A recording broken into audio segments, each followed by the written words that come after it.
This is simple, madam. Sir, ನೋಡ್ರಿ ಹೆಂಗ್ ಹಿಡಿದ normal I normal I madam ಮಗಳು ನೋಡಿದ್ರೆ ಹೌದಾ. ಈಗ ಇದನ್ನು ನಾನು ಮಯೋಪಿಯಾ ಮಾಡ್ಕೊತೀನಿ madam. This is myopia. This is focus in the in front of the retina and the blurred image there get on the retina formation. And again correction of myopia. This is can be cured by using that another one lens. Convex lens. This is spect. This size spect. Glass. For the correction of vision. Correction. Now the image is formed here. On the retina. And again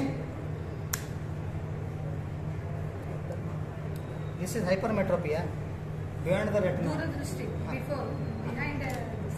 And this is correction again convex lens put The on different here. lens again we can use. Again adjust the spec. ನಾವು ವಿಕೇಂದ್ರೀಕರಣ ಆಗೋದನ್ನು ಡೈವರ್ಜನ್ ಆಗೋದನ್ನು ತೋರಿಸಿದೆ madam. Divergent ಆಗ್ತಾ ಇದ್ದಾವೆ. Again ಮತ್ತೆ ಕಣ್ಣಿನ ಮಸೂರದಲ್ಲಿ ಭಾಳ ಸೂಕ್ಷ್ಮತೆಯಿಂದ ಗಮನಿಸಬೇಕು ಸರ್. ಮಕ್ಕಳಿಗೆ ಹೇಳ್ಬೇಕಾದ್ರೆ ನಾವು ಇಲ್ಲಿ ಡೈವರ್ಜೆಂಟ್ ಆಗ್ತವೆ ಮುಂದೆ ಅಗೇನ್ ಮತ್ತೆ ಕಾನ್ವರ್ಜ್ ಆಗ್ತವೆ. ಎಕ್ಸಾಕ್ಟ್ ಮತ್ತೆ ರೆಟನ ಮೇಲೆ ಫೋಕಸ್ ಆಗೋದ್ರಿಂದ ಮಯೋಪಿಯವನ್ನು ಸರಿಪಡಿಸ್ತೀವಿ. ಅದು ಸರಿಪಡಿಸುವ ವಿಧ ನಿನ್ನ ಮಸೂರ ಅಂತೇಳಿ ಮಕ್ಕಳಿಗೆ ಅರ್ಥ ಆಗುತ್ತೆ ಮೇಡಮ್. ಅದೇ ರೀತಿ ದೂರದೃಷ್ಟಿನ ಕೂಡ ಮಾಡ್ಕೊಂಡಿದ್ದೀವಿ ಮೇಡಮ್. ಏನು ಕಾಮನ ಬಿಲ್ಲು ಮೇಡಮ್.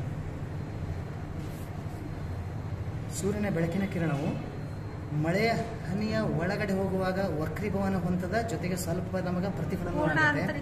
ಹಾಂ, ಇಲ್ಲಿ ಆಂತರಿಕ ಪ್ರತಿಫಲನ ಆಗುತ್ತೆ ಮೇಡಮ್.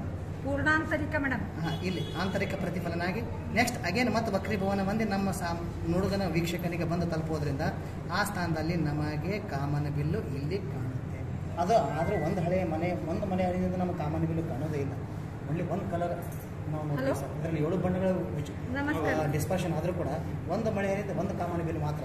ಈಗ ಅನೇಕ ಕೈ ಇರ್ತವೆ. ಅವಾಗ ಅದೊಂದು ಕಂಡೀಷನ್ ಇದೆ, 42-48 ಡಿಗ್ರಿ ಆಗಬೇಕು.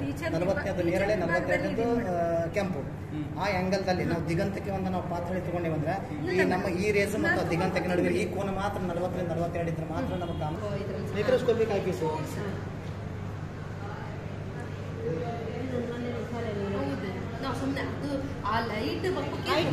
ಮುಂದೆ ಹೆಂಗ್ ಮೂವ್ ಮಾಡಿದ್ ನೀವು ಮೇಡಮ್? ಅಲ್ಲ, ಮುಂದಕ್ಕೆ ಹಿಂದಕ್ಕೆ ಹೆಂಗ್ ಮೂವ್ ಮಾಡಿದ್ರೆ? ಪ್ರೊಜೆಕ್ಷನ್ ಮೈಕ್ರೋಸ್ಕೋಪ್ ತೊಗೊಂಡ್ರೆ ಸುಮಾರು 15-20 ಸಾವಿರ ರೂಪಾಯಿ ಹೋಗುತ್ತೆ ಪ್ರೊಜೆಕ್ಷನ್ ಮೈಕ್ರೋಸ್ಕೋಪ್. ಹೌದು ಸರ್. ಹಿಂದೆ ಮುಂದೆ ಹೆಂಗ್ ಮೂವ್ ಮಾಡಿದ್ರಿ ಅಂತ? ಪ್ರೊಜೆಕ್ಷನ್ ಬಿಟ್ಟು ಗೋಡೆ ಮೇಲೆ ಇದ್ರ ಮೇಲೆ ಬರ್ಬೋದೇನು? ಬೇಕಾದಾಗ ಮೇಡಮ್ ನೀವು ಎಷ್ಟು ಬೇಕಾದಷ್ಟು ಗೋಲ್ ತೊಗೊಂಡು ನೀವು ಎಷ್ಟು ಬೇಕಾದಷ್ಟು ಕ್ಲಿಯರ್ ಮಾಡ್ಕೋ ಸಾಧ್ಯತೆ ಇದೆ ನಿಮಗೆ. ಮೇಡಮ್ ಒಂದು ಪೀರಿಯಡ್ ಇಡೀ ಇದನ್ನ ಫಿಕ್ಸ್ ಮಾಡಿದ್ರೆ ಅದರದ್ದನ್ನು